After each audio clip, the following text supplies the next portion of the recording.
राधे राधे मेरे प्यारे भक्तों।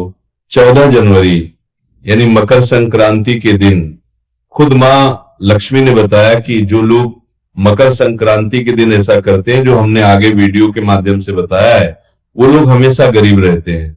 और एक मां लक्ष्मी ने एक बात और बताई कि जो लोग मेरी बात मान के ये चीज कर लेता है, उसके घर में मैं हमेशा रहती हूँ। क्या है वो चीज? मकर संक्रांति के पवित्र दिन जिस घर में 3 विशेष चीजें बनाई और खाई जाती हैं, उस घर में पूरे वर्ष धन का प्रवाह बना रहता है। ऐसा घर कभी खाली नहीं रहता, वह कमी टिक ही नहीं पाती। लेकिन भक्तों ध्यान दीजिए, मकर संक्रांति के दिन सिर्फ लड्डू, पेड़ा या बर्फी खाना ही शुभ नहीं होता, बल्कि एक ऐसी साधारण सी चीज है जिसे अगर आप सच्चे मन से उस दिन खा लेते हैं तो मां लक्ष्मी की कृपा इतनी प्रबल हो जाती है कि धन संभालना तक कठिन हो जाता है।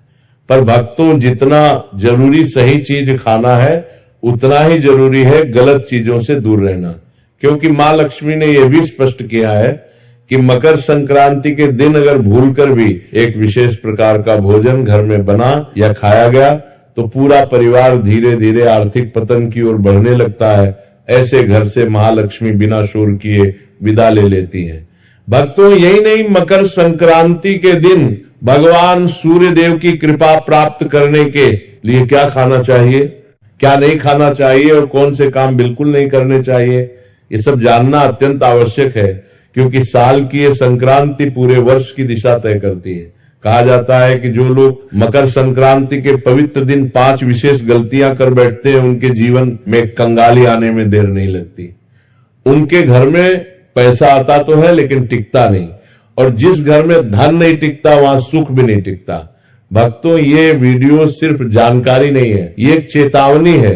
क्योंकि मकर संक्रांति की शुरुआत में की गई छोटी सी भूल पूरे साल भारी पड़ सकती है, और जो लोग इस तरह की बातें आधी अधूरी सुनते हैं, वे अक्सर जीवन में भी अधूरी ही सफलता पाते हैं। इसीलिए भक्तों, आपसे निवेदन है, इस वीडियो को अंत तक ध्यान से देखिए।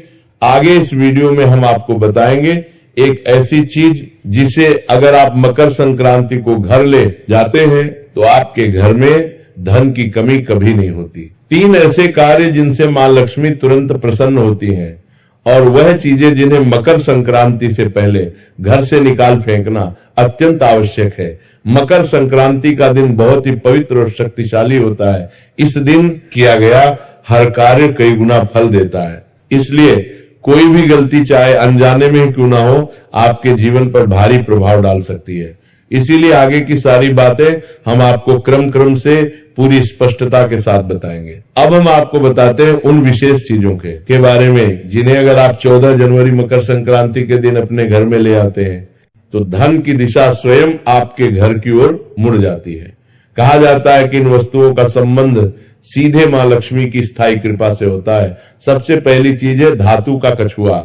भक्तों, शास्त्रों में कछुए को स्थिरता और धैर्य का प्रतीक माना गया है। जिस घर में धातु का कछुआ स्थापित होता है वहां धन आता तो है, लेकिन उससे भी बड़ी बात यह है कि धन टिकता है।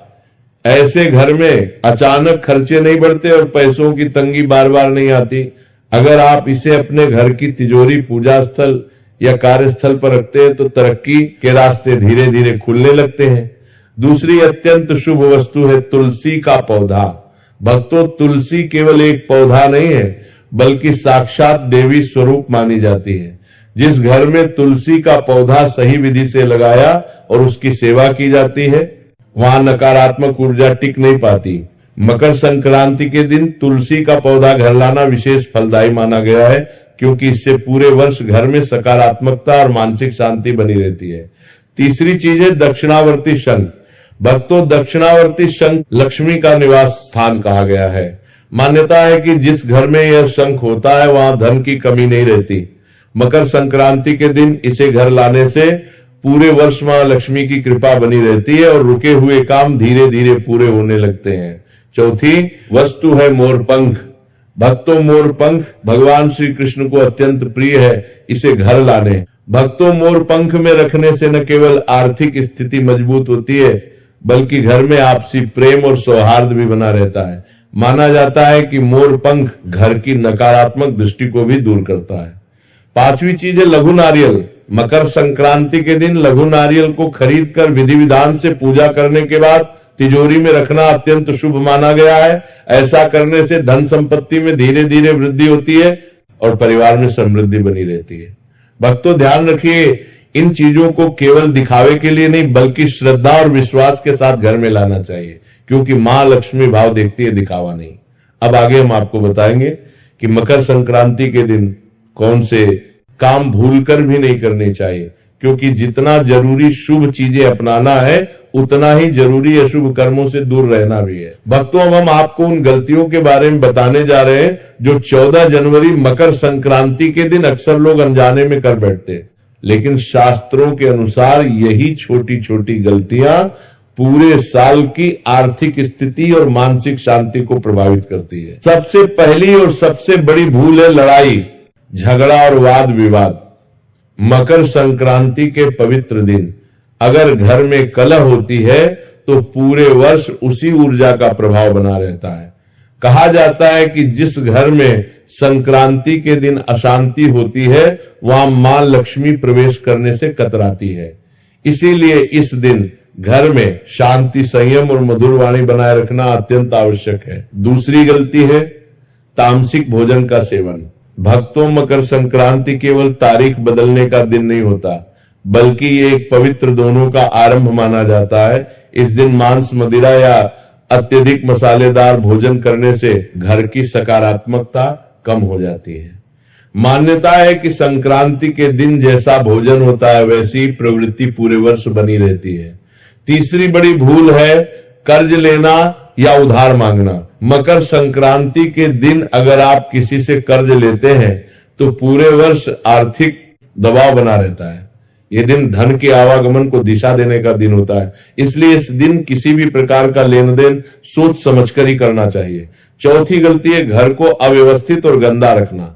मकर संक्रांति के दिन अगर घर में अव्यवस्था होती है तो इसका सीधा प्रभाव धन और सौभाग्य पर पड़ता है। कहा जाता है कि मां लक्ष्मी स्वच्छता और अनुशासन से प्रसन्न होती हैं, इसलिए इस दिन घर को साफ और व्यवस्थित रखना अत्यंत शुभ माना गया है। पांचवी भूल है धारदार वस्तुओं की खरीदारी। मकर संक्रांति के शुभ अवसर पर चाकू, कैंची या अन्य धारदार चीजें खरीदने से घर में कटुता और आर्थिक रुकावटें बढ़ सकती है।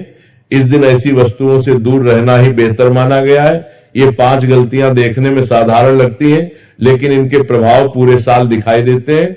इसलिए अगर आप चाहते हैं कि मकर संक्रांति की शुरुआत शुभ हो और पूरे वर्ष मां लक्ष्मी की कृपा बनी रहे तो इन बातों का विशेष ध्यान रखें। अब आगे हम आपको बताएंगे कि मकर संक्रांति से पहले कौन सी चीजें घर से निकाल देना अत्यंत आवश्यक है, क्योंकि जब तक पुराने दोष घर में रहते हैं तब तक नया सौभाग्य प्रवेश नहीं करता। भक्तों अब हम उन वस्तुओं के बारे में बात करने जा रहे हैं जो देखने में साधारण लगती हैं, लेकिन वास्तु शास्त्र के अनुसार घर में रुकावट, दुर्भाग्य और आर्थिक हानि को आमंत्रित करती है। मकर संक्रांति से पहले इन चीजों को घर से निकाल देना अत्यंत आवश्यक माना गया है, ताकि मां लक्ष्मी के आगमन का मार्ग साफ हो सके। सबसे पहली चीज है टूटा हुआ शीशा या दर्पण। भक्तों दर्पण केवल प्रतिबिंब नहीं दिखाता बल्कि ऊर्जा को भी प्रतिबिंबित करता है। टूटा हुआ शीशा नकारात्मक ऊर्जा को कई गुना बढ़ा देता है। माना जाता है कि जो व्यक्ति सुबह उठते ही टूटे शीशे में अपना चेहरा देखता है उसका पूरा दिन बाधाओं से भरा रहता है। इसलिए मकर संक्रांति से पहले किसी भी टूटे दर्पण को तुरंत घर से हटा देना चाहिए। दूसरी चीज है मुरझाए या सूखे फूल। वास्तु के अनुसार सूखे फूल जीवन में निराशा और ठहराव का संकेत होते हैं। कई लोग सजावट के बाद फूलों को हटाना भूल जाते हैं, जिससे घर में नकारात्मकता बढ़ने लगती है। मकर संक्रांति से पहले ऐसे सभी मुरझाए फूलों को बाहर निकालकर ताजे और सुगंधित फूलों से स्थान भरना चाहिए। तीसरी चीज है महाभारत या युद्ध से संबंधित चित्र और पेंटिंग। शास्त्रों में स्पष्ट कहा गया है कि घर में युद्ध, संघर्ष या रक्तपात से जुड़ी तस्वीरें नहीं लगानी चाहिए। महाभारत भले ही एक महान ग्रंथ है, लेकिन उसकी युद्ध से जुड़ी छवियां घर में तनाव और क्लेश को जन्म देती हैं। यदि आपके घर में ऐसी कोई तस्वीर है तो मकर संक्रांति से पहले उसे हटा देना ही उचित है। चौथी वस्तु है खंडित मूर्तियां या फटी हुई देवी देवताओं की तस्वीरें। वास्तु शास्त्र के अनुसार ऐसी वस्तुएं रखना अशुभ माना गया है। इससे घर में आर्थिक नुकसान और मानसिक अशांति बढ़ती है। ध्यान रहे, इन्हें कभी फेंकना या जलाना नहीं चाहिए। इन्हें किसी पवित्र नदी में विधि पूर्वक प्रवाहित कर देना ही सही उपाय माना गया है। पांचवी चीज है छत या कोनों में रखा बेकार और टूटा फूटा सामान। भक्तों, घर की छत को बोझिल रखना आर्थिक रुकावटों को आमंत्रित करता है। कई बार सफाई के बाद निकला कचरा छत पर जमा कर दिया जाता है, जो धीरे धीरे नकारात्मक ऊर्जा का स्रोत बन जाता है। मकर संक्रांति से पहले छत और कोनों को पूरी तरह खाली और स्वच्छ कर देना चाहिए। जब घर से पुराने और अशुभ तत्व निकलते हैं तभी नया सौभाग्य प्रवेश करता है। इसलिए इन बातों को हल्के में ना लें। अब आगे हम आपको बताएंगे कुछ और ऐसी चीजें जिनकी अनदेखी आपके अच्छे समय को कठिनाइयों में बदल सकती है। भक्तों, अब हम उन चीजों के बारे में बताएंगे जिन्हें लोग अक्सर छोटी बात समझकर नजरअंदाज कर देते हैं, लेकिन वास्तु शास्त्र के अनुसार यही चीजें धीरे धीरे घर की सकारात्मक ऊर्जा को कमजोर कर देती हैं और आर्थिक तरक्की में रुकावट बनने लगती है। छठी चीज है मकड़ी के जाले और जमा हुई गंदगी। कहा जाता है कि जहां मकड़ी के जाले होते हैं वहां सौभाग्य फंस जाता है। जिस घर में लंबे समय तक सफाई नहीं होती वहां लक्ष्मी माता का वास स्थायी नहीं रह पाता। जैसे दीपावली पर घर की विशेष सफाई की जाती है, वैसे ही मकर संक्रांति से पहले भी घर के हर कोने को साफ करना अत्यंत आवश्यक है। सातवीं चीज है खराब या बंद पड़े ताले। भक्तों, ताला केवल दरवाजा बंद करने का साधन नहीं है, बल्कि यह भाग्य के द्वार का प्रतीक भी माना जाता है। जो ताले जंग लगे हो, टूटे हो या इस्तेमाल में ना आ रहे हो, वे घर में रुकावट और दुर्भाग्य का संकेत बन जाते हैं। ऐसे ताले करियर में अड़चन और धन के रास्तों को बंद कर देते हैं। इसीलिए मकर संक्रांति से पहले सभी खराब तालों को घर से निकाल देना चाहिए। आठवीं चीज है पुराने फटे या उल्टे पड़े जूते चप्पल। वास्तु के अनुसार जूते चप्पल जीवन के संघर्ष से जुड़े होते हैं। घर में फटे जूते चप्पल रखने से संघर्ष और मेहनत बढ़ती जाती है, लेकिन परिणाम कम मिलते हैं। अगर कोई चप्पल उल्टी पड़ी हो तो उसे तुरंत सीधा कर देना चाहिए। मकर संक्रांति से पहले पुराने जूते चप्पल घर से बाहर निकाल देना शुभ माना गया है।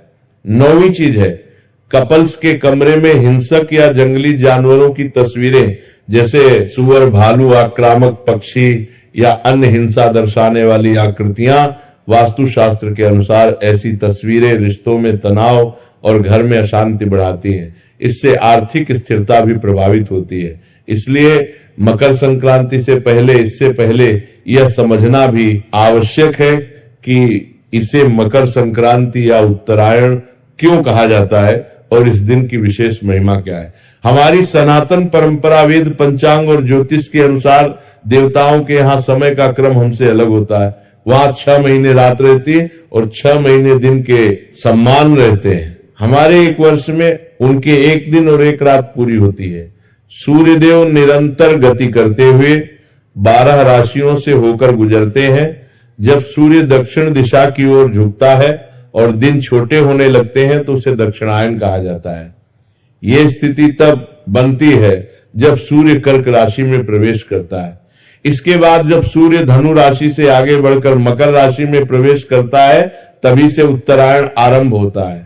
मकर राशि में प्रवेश का यही क्षण मकर संक्रांति कहलाता है। यह प्रायः जनवरी में आता है, कभी 14 और कभी 15 जनवरी को। इस दिन से सूर्य उत्तरी दिशा की ओर गति करना शुरू करता है और धीरे धीरे दिन बड़े होते जाते हैं। इसीलिए इसे उत्तरायण कहा जाता है, क्योंकि सूर्य का रथ उत्तर दिशा की ओर मुड़ जाता है। इसी कारण इसे देवताओं की सुबह मानी गई है। जब देवताओं के यहाँ प्रभात का समय होता है और उसी समय मनुष्य जब तप, दान और पूजा करता है तो उसका फल अनेक गुना बढ़ जाता है। सुबह के शुभ समय में देवताओं के निमित्त किया गया कार्य अत्यंत प्रिय माना जाता है। जरूरतमंद की सहायता करना, ब्राह्मणों को दान देना, देवताओं और पितरों के लिए तर्पण करना, भगवान का स्मरण करना, इन सबसे जो पुण्य प्राप्त होता है वह सामान्य दिनों की तुलना में बहुत अधिक होता है। इसलिए उत्तरायण का यह काल अत्यंत पुण्यदायी माना गया है और मकर संक्रांति के दिन विशेष रूप से दान करने की परंपरा चली आ रही है। ऐसा माना जाता है कि इस दिन किया गया दान कई गुना बढ़कर लौटता है और जीवन में शुभ परिणाम लाता है। अब हम जानते हैं कि साल 2026 में मकर संक्रांति कब मनाई जाएगी। तो देखिए भक्तों, वर्ष 2026 में मकर संक्रांति बुधवार 14 जनवरी 2026 के दिन ही मनाई जाएगी, क्योंकि इसी दिन सूर्य देव मकर राशि में प्रवेश करते हैं और उसी क्षण से सूर्य के उत्तरायण होने की पावन शुरुआत होती है। भक्तों, मकर संक्रांति का जो पर्व है उससे जुड़े कई नियम होते हैं। कुछ नियम पूरे साल निभाए जाते हैं और संक्रांति के दिन उन्हें पूरा किया जाता है। कौन कौन से नियम आपने धारण किए हैं, कौन कौन से नियम अगले साल के लिए ले सकते हैं, उनका क्या फल होता है और उन्हें सही तरीके से कैसे निभाना चाहिए, ये सब भी आगे बताया जाएगा, क्योंकि ये बहुत महत्वपूर्ण विषय है। मकर संक्रांति बहुत बड़ा विषय है, शास्त्रों में इसके बारे में बहुत कुछ लिखा है, इसलिए धीरे धीरे सब बातें आपको बताते रहेंगे। अब देखिए भक्तों, यदि मकर संक्रांति के दिन बहुत ज्यादा कुछ ना कर सके तो कम से कम गंगा स्नान का प्रयास जरूर करें। गंगा स्नान की बहुत बड़ी महिमा बताई गई है। अगर गंगा जी तक नहीं जा सकते तो घर पर ही ये विधि करें। सूर्योदय से पहले उठ जाए, नहाने का बर्तन अच्छी तरह धो ले, उसमें थोड़ा गंगा जल डाले, फिर शुद्ध जल भरे और हर हर गंगे बोलते हुए माँ गंगा को याद करे और उत्तर दिशा की ओर मुख करके स्नान करे। अगर काले तिल हो तो थोड़ा सा तिल भी पानी में डाल ले। ये स्नान गंगा स्नान के समान फल देता है। जो लोग गंगा तक नहीं पहुंच का पाते हुए हर संक्रांति पर यही विधि अपनाएं। स्नान के बाद स्वच्छ वस्त्र पहने, भगवान की पूजा पाठ करें और अपने रोज के नियम पूरे करें। उसके बाद आज का दिन दान का है। अब ध्यान से सुनिए, यदि संभव हो तो ब्राह्मण को भोजन कराइए। अगर भोजन नहीं करा सकते तो अपनी शक्ति के अनुसार दान दीजिए। शास्त्र कहते हैं कि दान हमेशा योग्य ब्राह्मण को ही देना चाहिए, जो वेद पढ़ता हो, भक्ति करता हो, सत्कर्म में लगा रहता हो।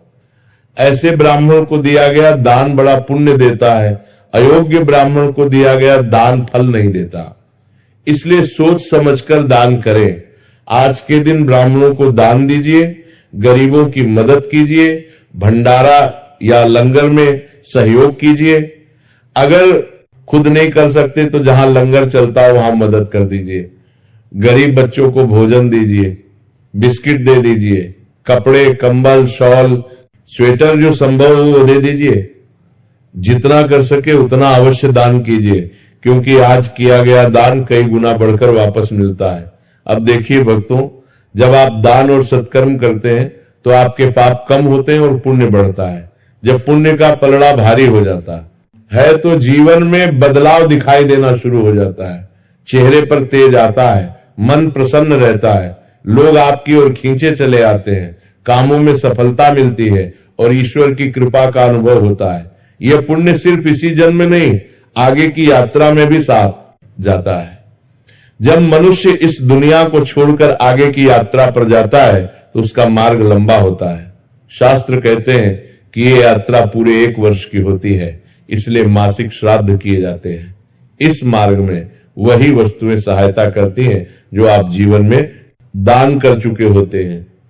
ब्राह्मण सेवा, गाय को दान, जरूरतमंद की मदद, प्राणियों पर दया, ये सब आगे साथ चलता है। अगर जीवन भर कुछ नहीं किया तो फिर भटकना पड़ता है। इसलिए कहते हैं कि जब शरीर स्वस्थ है, हाथ पैर काम करते हैं, तब तक जितना हो सके उतना भला काम कर लो। और मकर संक्रांति तो सबसे ज्यादा पुण्य देने वाली तिथि है। अब सुनिए, जो भी वस्तु आप दान करने जा रहे हैं पहले उसका संकल्प कीजिए। वस्तु घर लाइए, हाथ में जल, अक्षत और दक्षिणा के रूप में एक सिक्का लीजिए। 3 बार बोलिए श्री विष्णुवे नमः। अपना नाम, अपना गोत्र जहां बैठे उस स्थान का नाम बोलिए और संकल्प कीजिए कि मकर संक्रांति के पवित्र अवसर पर आयु, आरोग्य और भगवान विष्णु की प्रसन्नता के लिए यह वस्तु दान कर रही हूं। फिर उस वस्तु के चारों ओर जल घुमाइए और भगवान के चरणों में समर्पित मानकर प्रार्थना कीजिए, हे प्रभु, यह दान मेरी श्रद्धा और सामर्थ्य के अनुसार अर्पित है, कृपा कर स्वीकार करें। इसके बाद वह दान जिसको देना हो उसे दे दीजिए। यदि धन का दान कर रहे हैं तो संकल्प में राशि और उद्देश्य भी बोल दीजिए। जो लोग स्वयं जाकर दान ना कर सके वे श्रद्धा से दक्षिणा भेजकर भी भाग ले सकते हैं। यहां सबसे बड़ा महत्व भाव का है। आगे और बातें बाकी है, लेकिन उससे पहले एक छोटी सी कथा हम सुन लेते हैं, तभी आपको समझ में आएगा इस दिन किया गया दान सत्कर्म से हमें क्या प्राप्ति होती है। बहुत समय पहले एक छोटे से नगर में नंददास नाम के गृहस्थ रहते थे। आय अधिक नहीं थी, घर में साधारण व्यवस्था थी, लेकिन हृदय बहुत सीधा और भगवान में श्रद्धा से भरा हुआ था। मकर संक्रांति का पावन दिन आया, नगर के लोग दान पुण्य कर रहे थे। नंददास मन ही मन सोचने लगे कि मेरे पास तो अधिक धन नहीं है, मैं क्या दान दूं।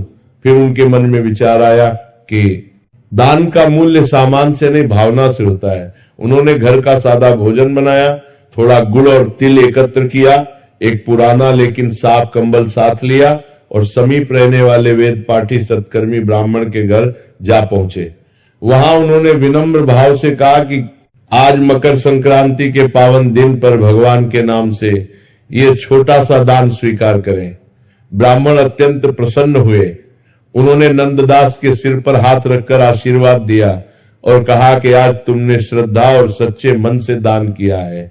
मकर संक्रांति के दिन दिया गया दान केवल इस जन्म तक सीमित नहीं रहता, इसका फल अगले जन्मों तक साथ चलता है। यह सुनकर नंददास का हृदय भावुक हो गया। वे चुपचाप लौट आए, पर उनके मन में बड़ी शांति और आनंद भर गया। धीरे धीरे समय बदला। पहले जहां घर में अभाव रहता था, वहीं अब बरकत बढ़ने लगी।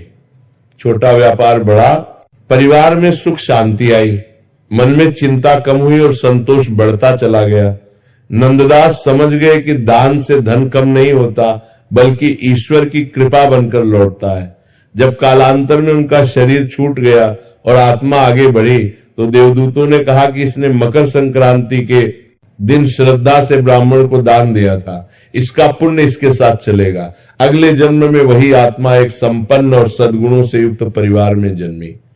जहां पहले मांगने की स्थिति थी, वहां अब देने की सामर्थ्य लेकर पैदा हुए। जीवन में ऐश्वर्य के साथ साथ करुणा और दया का भाव भी साथ रहा।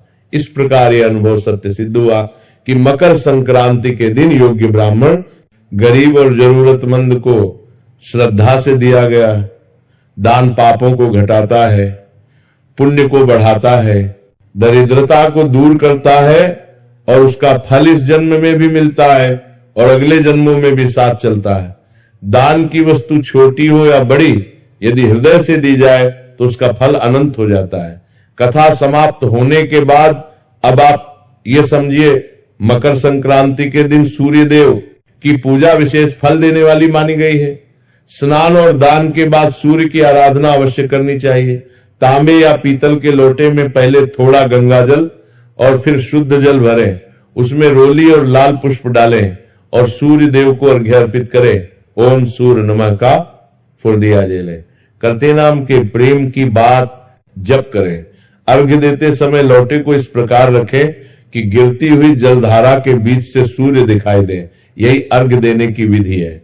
इसके बाद सूर्य की परिक्रमा करें और उस जल को अपने मस्तक से लगाएं।